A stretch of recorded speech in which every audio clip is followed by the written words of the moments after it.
Hi everyone and welcome back to my channel. It's Allybug. Today we're going to be covering the rare blue spider lily in Demon Slayer.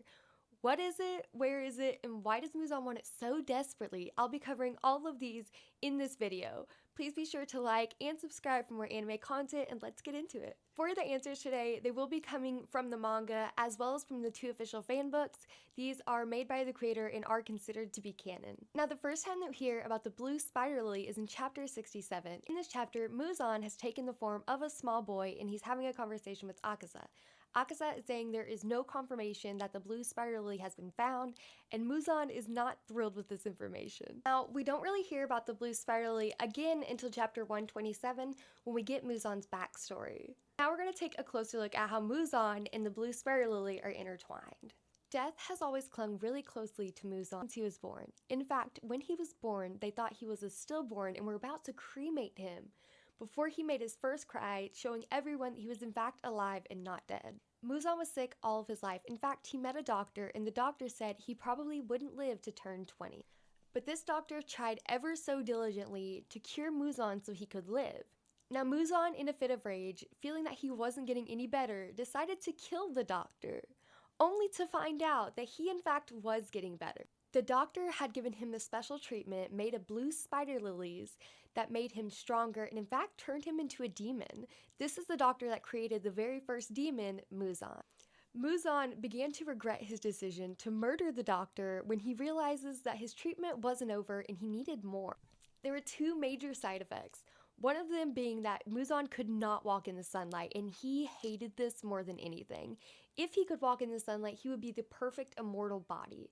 There was also this small side effect that he had to eat human flesh, but he wasn't really concerned with that. Muzan believed that he deserved a body that could walk in the sun, so he would do whatever it took in order to find these rare blue spider lilies to finish the treatment to make him fully immortal and able to walk in the sun. But there were some big problems with this. Muzan had killed the person who knew where they are.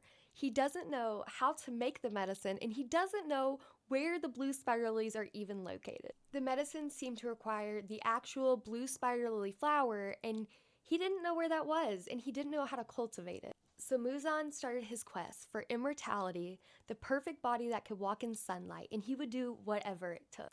In fact, he made the 12 upper moon in order to fulfill this purpose. Now that we know why Muzan wants it so desperately, and what it is, where are they? We know for a fact that Tanjiro at some point in time had seen them. This is because in a flashback while Tanjiro is fighting, we can see the blue spider lily. All is revealed in the second fan book. In the second fan book, it says that Tanjiro's mom knew where they were and had shown Tanjiro, the only one of his siblings, where they were, and that is why in the flashback he could see them. Tanjiro was the only one to witness them because they didn't bloom every year. When they did bloom, it was only for a few minutes, maybe up to an hour when they bloomed, and it was only during the daytime, which is why Muzan couldn't find them, because they bloomed in the day and he couldn't walk in the day. And apparently they look like big horsetail weeds whenever they bloom. In fact, the exact place in which they're located is the burial site for Uta, which is Yoruichi's first wife. Now we're going to flash forward to chapter 205, talking about the descendants and the future of Demon Slayer and what happens to the blue spider lily. So for so many years, no one even knew these flowers existed. That is until one of Inosuke's descendants rediscovers it. His descendant is a botanist, and once he finds it, he begins researching it. He learns that it is very hard to keep alive. It needs a certain amount of soil and a certain amount of water, or else it'll just wither away, which is exactly what ends up happening. The samples end up withering away, and the program that his descendant is in catches a lot of criticism for letting them wither away. I know what you're thinking, are there any blue spider lilies left on the mountain? The answer is no. It states in the second fan book that once all the flowers around it were picked, they end up withering away as well. Thus, with the original flowers gone, the samples gone, and Muzan gone, the descendants are able to live in a demon-free world, which is exactly what they were fighting for. The blue spider lily probably looks familiar to you because you've seen it in a lot of different animes, but red. For example, it's in Inuyasha, Tokyo Ghoul, and The Promised Neverland. All of these are based on the in-real-life flower known as the red spider lily.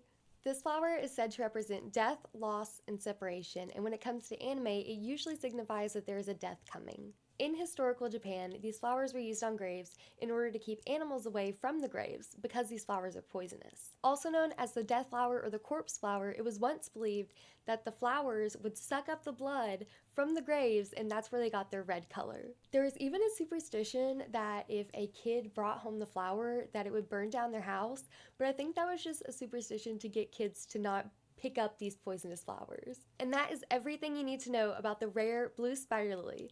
In the comment section, let me know your favorite pillar and your favorite breathing style. Again, please be sure to like and subscribe.